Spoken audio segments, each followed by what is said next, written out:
¿Se puede recibir la salvación después de la muerte? Recientemente, una persona que quiere atacar mis creencias como miembro de la Iglesia de Jesucristo de los Santos de los Últimos Días hizo una pregunta. Y claro, para entender, siempre hacen la pregunta como para atrapar a uno, ¿verdad?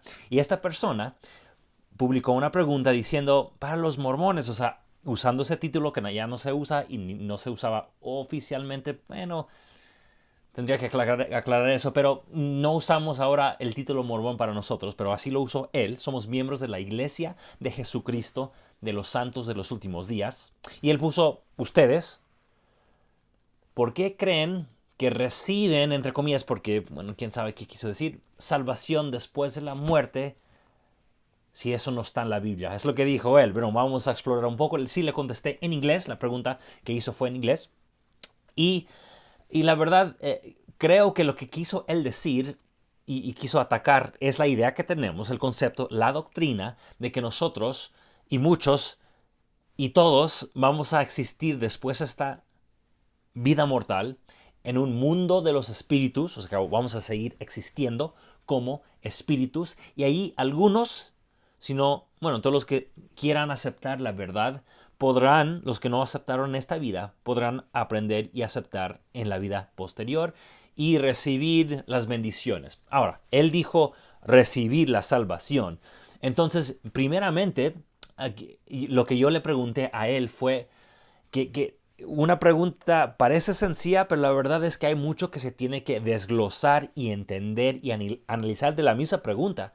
Porque, ¿qué quiere decir con recibir? O sea, ¿cómo uno recibe salvación? Yo no sé lo que él quiere decir eso. Claro, yo entiendo mis creencias o mi forma de entender las creencias que yo acepto del Evangelio restaurado de Jesucristo, pero no sé cómo está usando los términos él.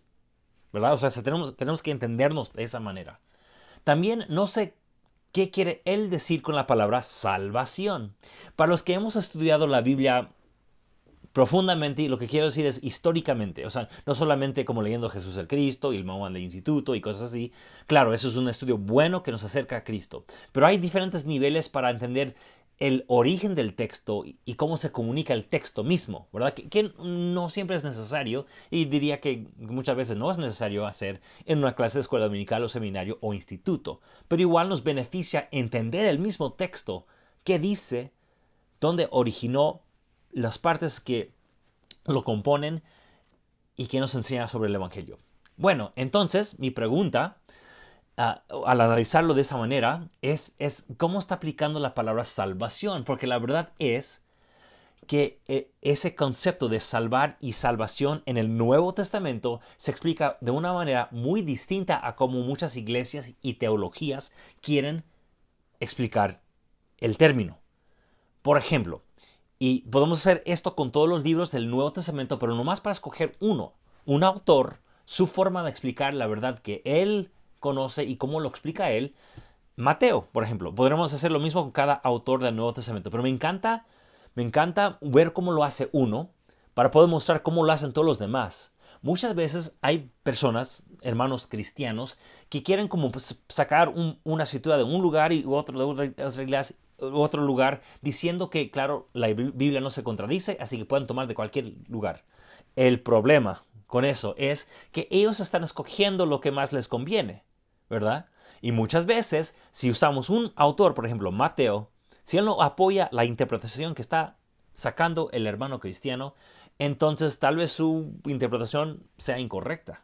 Si vemos que un autor como Mateo dice una cosa, podemos ver lo mismo repetido en otro autor, y luego otro y otro, entonces vemos algo más sólido y concreto. Vamos a hablar de la salvación. En Mateo sí se usa el concepto de salvar en Mateo capítulo 1, versículo 21. Al hablar de Cristo dice, hablando con María, sobre ella dice, dará a luz un hijo y llamará su nombre Jesús, porque él salvará su pueblo de sus pecados. Perfecto. Que salvarse de los pecados. Cristo va a hacer eso, lo ha hecho, y nosotros podemos ser salvados de los pecados.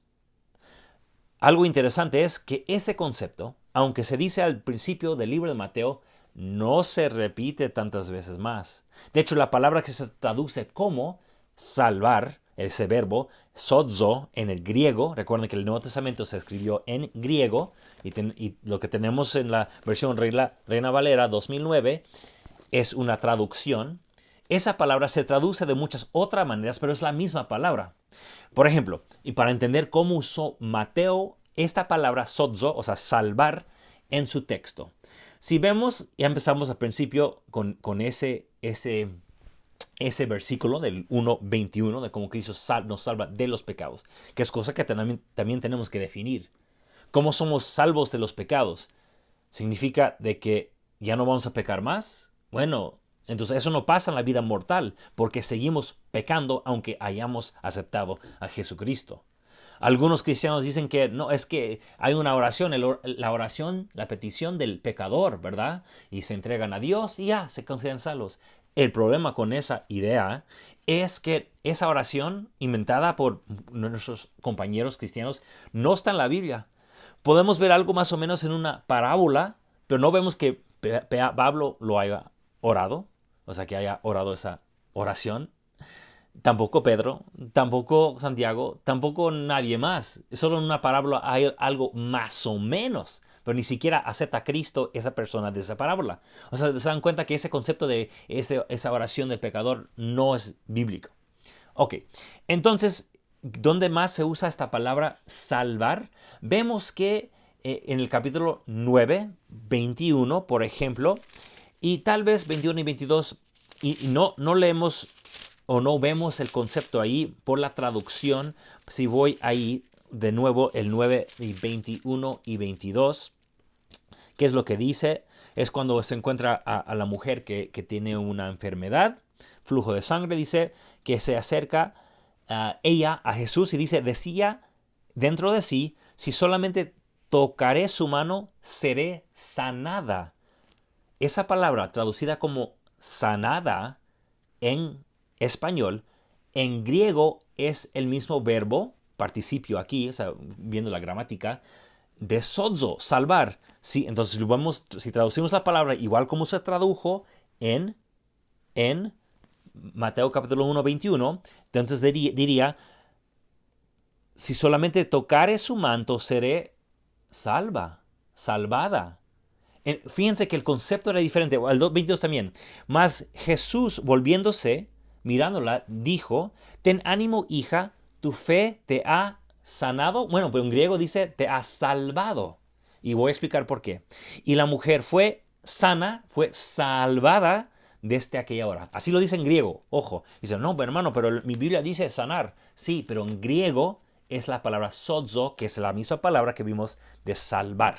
¿Vale? ¿Por qué estoy explicando eso?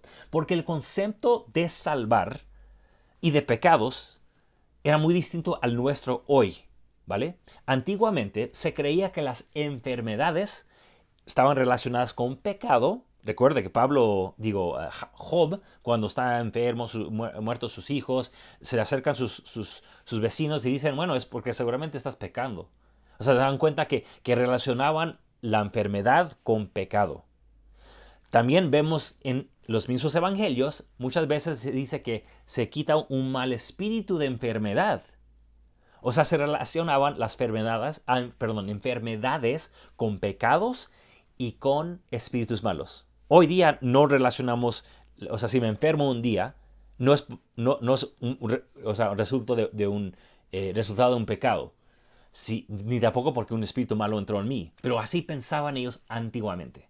Entonces por eso está usando la palabra salvar, porque está siendo salvada esta mujer de esta enfermedad, pecado y también espíritu malo, o sea, usando ese mundo. Otro ejemplo, y todo eso de Mateo, si vamos a Mateo 24, recuerden, esa es la explicación de lo que va a pasar en los últimos días, las señales de los últimos tiempos.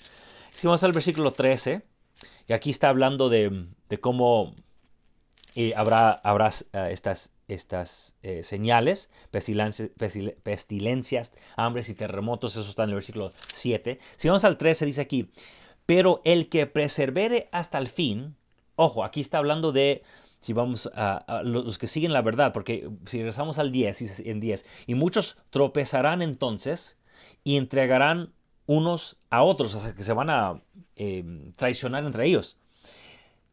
Y unos a otros se aborrecerán. El 11, y muchos falsos profetas se levantarán y engañarán a muchos. El 12 dice, y por haberse multiplicado la maldad, el amor de muchos se enfriará. O sea, que toda esta maldad. Y luego el 13 dice, pero el que persevere hasta el fin, este será salvo. ¿Salvo de qué? De la destrucción, de la pestilencia, que vimos en el 7, del hambre y terremotos. Esa palabra de salvar, aquí todavía no está hablando de salvar en los cielos y todo eso.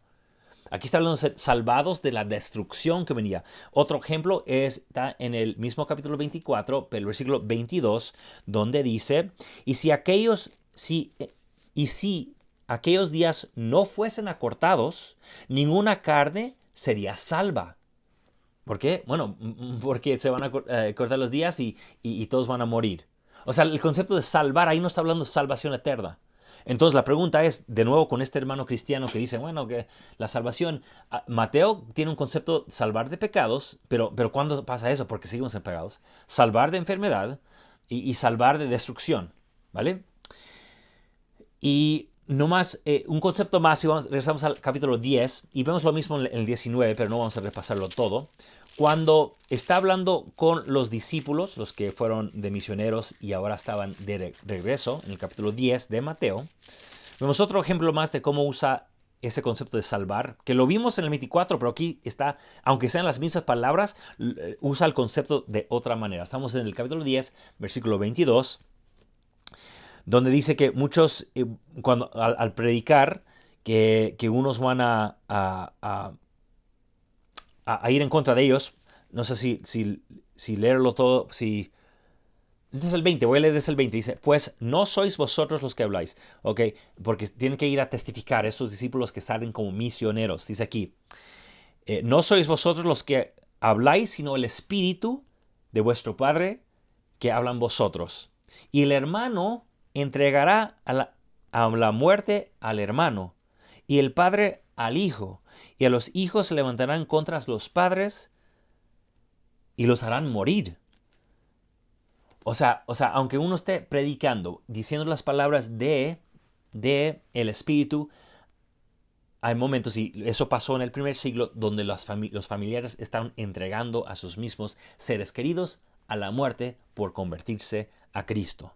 Y luego el 22 dice, y seréis aborrecidos, o sea, está hablando con sus discípulos, seréis aborrecidos por todos por causa de mi nombre. O sea, por ser fiel a mí serán aborrecidos los que están ahí luchando por la verdad.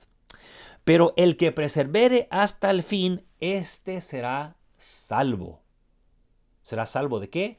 De esa persecución. Ya vimos los ejemplos. Salvos de pecados, salvos de enfermedad, salvos de destrucción y salvos de persecución. Eso está en el libro de Mateo. Así que ¿de qué salvación está preguntando este compañero cuando él dice que los miembros de nuestra iglesia creemos que salvarnos después de esta vida y dice él que no es bíblico? Bueno, supongo, ahora viendo que seguramente nunca había analizado la palabra salvar en el texto, podemos hacer lo mismo con Marcos, Mateo, con Pablo, con Juan o con el que ustedes quieran. Podemos analizar el uso de la palabra salvar como verbo y salvación como sustantivo. Y vamos a ver lo mismo, que es la palabra se entendía no como los cristianos hoy día que dicen, no, bueno, si hago una oración ahora, acepto a Cristo en mi corazón y ya tengo una gloria eterna prometida y asegurada. Eso no está en el texto, ¿vale? Ya vimos los ejemplos que están en Mateo y repito, podemos hacer lo mismo con los demás. Ahora, pero como sabemos que seguramente este hermano cristiano está hablando de ese concepto que había dicho yo al principio, de que nosotros creemos que en la vida o el mundo de los espíritus hay obra vicaria, hay predicación a los muertos, que también está en la Biblia, ojo, pero como él seguramente se refiere a eso, de que por qué se puede recibir la salvación, que bueno, es muy raro de eso de recibir, o sea, porque si es salvarse de pecados, no hemos recibido eso hoy porque seguimos pecando, podemos ser perdonados, no salvos, pero perdonados por los pecados, y la salvación esa viene de Cristo, pero eso sí tendrá que venir en la vida venidera. Pero analizamos esta idea de ser salvos, ¿verdad? De ser salvos después de la vida eterna. Si vemos un poco más, si vamos al capítulo 19 de Mateo, vemos cuando enseña Cristo y sus discípulos se acercan a él y dicen, y estamos más o menos, vamos a ver aquí el versículo 25, enseña habla con un rico y dice que tiene que entregar todas las cosas para tener la vida eterna, y él se va desanimado y se acercan los discípulos y dicen, mas sus discípulos, oyendo estas cosas, se asombraron de gran manera, diciendo, ¿quién pues podrá ser salvo? ¿Verdad? O sea, ¿quién se puede salvar? Ojo, eso significa de que si ellos no tienen ningún concepto de salvación asegurada.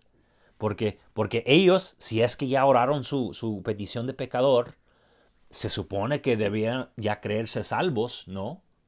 Pero aquí los discípulos no tienen ningún concepto de ya salvos y están hablando de algo del futuro, ¿verdad? ¿Quién pues podrá en el futuro ser salvo? No en esta vida temporal. Y sabemos que se refiere a algo que va a venir a través de Cristo, y sabemos que es posible que eso no se vaya a recibir en esta vida, porque si seguimos leyendo, en el 28 dice, o sea, 19:28, dice, Jesús les dijo, de cierto os digo que en la regeneración, cuando el Hijo del Hombre se siente en el trono de su gloria, vosotros que me habéis seguido, os sentaréis también sobre 12 tronos para juzgar a las 12 tribus de Israel. ¿Es eso salvación? ¿Sentarse en un trono y gobernar con Cristo? Bueno, parece que nos estamos acercando más. Si a eso se refiere el hermano cristiano, de que salvación es sentarnos en tronos, ojo que aquí está diciendo que esto pasará cuando venga en gloria Jesucristo, ¿vale? Pero eso no había pasado en la vida mortal, no pasó en la vida mortal de los discípulos. Incluso si vamos al capítulo 16, cuando habla de algo parecido, 16:28 creo, perdona, creo que es el 28, Jesús les dice a los discípulos, de cierto os digo, hay algunos de los que están aquí que no probarán la muerte hasta que hayan visto el Hijo del Hombre viniendo en su reino. Si dice que hay algunos que no probarán la muerte, eso significa de que había algunos que sí probarían la muerte, ¿cierto? Entonces, si Cristo está prometiendo que van a sentarse en tronos cuando Él venga, pero que algunos van a morir y otros, tal vez como Juan el discípulo, no va a probar muerte, significa de que los que van a estar muertos, los que ya se murieron, tendrán que recibir ese trono, esa salvación, después de su muerte.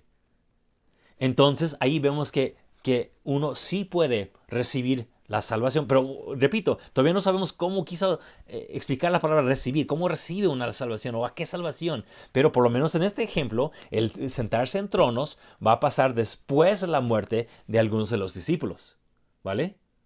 Y de muchos más, porque eso fue hace 2000 años. Entonces, vemos que en ese caso la salvación sí se recibió para ellos, ahí está en la Biblia, después de probar la muerte.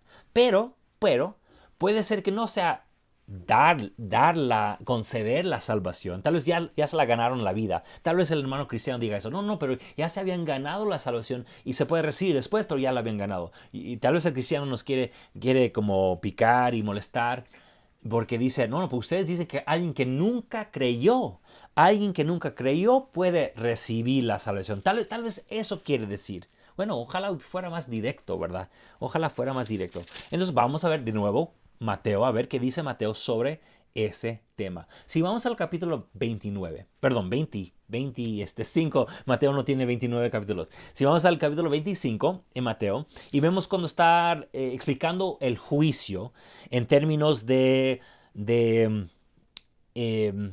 corderos y cabritos, ¿se acuerdan? De ovejas y cabritos. Estamos aquí en el 21. El 31 dice que va a venir en su gloria. El 32 dice, y serán reunidas delante de él todas las naciones. Entonces apartará los unos de los otros, como aparta el pastor las ovejas de los cabritos. Aquí ya estamos en juicio, ¿verdad? Vamos a juzgar. Si vamos al libro de Apocalipsis capítulo 20, también explica, pero explica de que aquí en Mateo 24 parece que viene y luego es el juicio. El libro de Apocalipsis nos explica de que sí, va a venir Cristo, luego habrá un tiempo, un espacio, le llamamos milenio, y luego después, y ahí vamos al capítulo 20 de Apocalipsis, donde habrá un juicio. Y ahí dice que los muertos, grandes y pequeños, se presentarán. Así que estas ovejas y cabritos son como esos grandes y pequeños muertos. Ya habrían muerto, ¿vale? Cuando están aquí ante Jesucristo. ¿Qué es lo que les pasa aquí? Bueno, habla primero con algunos que decían que creían, ¿verdad? Oh, nosotros somos obedientes. Y yo, no, nunca me dieron nada, ¿verdad? Pero si vamos al versículo 37, habla con los que no creyeron. Fíjense, dice aquí. Entonces los justos... A ver... No, voy a aclarar aquí. Vamos a ver. Bueno, para no desviarme aquí. Sí, dice aquí. Entonces, los justos, cuando dice en el 34, ¿verdad? Tiene a todos, y luego en el 35 dice, porque tuve hambre y me disteis. Bueno, pero el 34 para ver dónde habla de esta salvación. Yo no le diría salvación, pero para que nos entienda el hermano cristiano. Dice aquí, y nosotros somos cristianos también, pero fíjense quién usa la Biblia, ¿verdad? Entonces el rey dirá a los que están a su derecha, venid, benditos de mi Padre, heredad el reino preparado para vosotros desde la fundación del mundo. Eso parece que va a ser después de la muerte, ¿es verdad? Porque tuve hambre y me disteis. Me disteis de comer, tuve sed, me disteis de beber, fui forastero, me recogisteis. Entonces el 37 dice, los justos le responderán diciendo, Señor, ¿cuándo te vimos hambriento? ¿Cuándo? O sea, nosotros nunca te ayudamos. Entonces esas personas, no creían, ni siquiera habían visto a Cristo, no eran parte del discipulado, ¿verdad? Ellos no eran los creyentes, no son como los que después dirán, no, pero si nosotros fuimos los buenos. No, esta gente ni siquiera sabía. ¿Y qué es lo que les dice a ellos? Les dice, vosotros los que no me conocisteis, pero me diste de comer al ayudar al prójimo. A ustedes que ni siquiera me conocieron, por ser obedientes y seguir mi evangelio, vengan a heredar el reino de Dios. Así que aquí vemos que estas ovejas no eran ovejas, bueno, el ejemplo, bueno, hay que leerlo para que entiendan.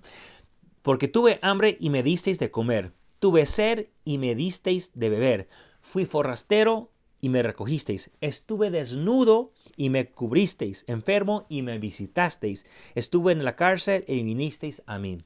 Entonces los justos le responderán diciendo, Señor, ¿cuándo te vimos hambriento y te sustentamos, o sediento y te dimos de beber?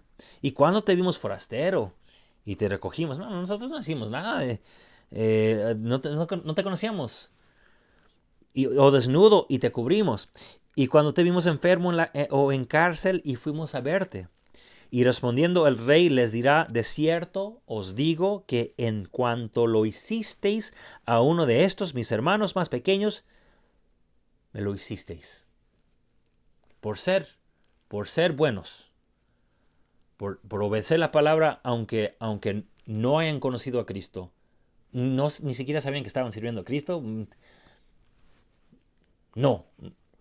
Pero ya en el juicio, estas personas que no tenían ninguna convicción, les dará, vengan a heredar Así que vengan a heredar su parte en el reino del Padre Celestial.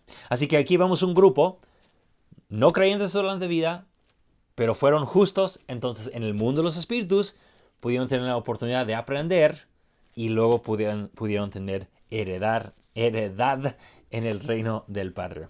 Así que si Mateo dice que la salvación es posterior a la muerte, pues yo creo que también.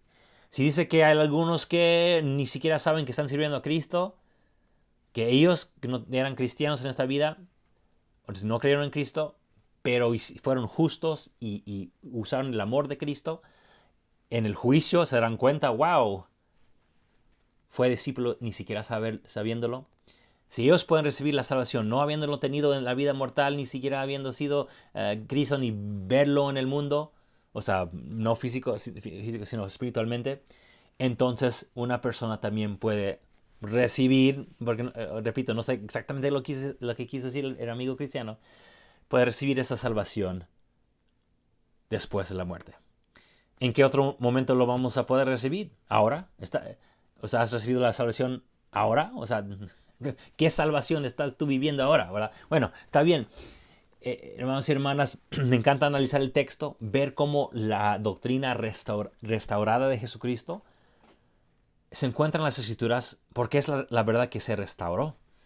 Y nosotros podemos gozar de esas verdades. Nosotros podemos bendecir a los demás compartiendo este gozo, esta salvación de que nos sana la vida temporal, espiritual y nos promete una paz tanto en esta vida como en la venidera. Gracias y en el nombre de Jesucristo. Amén.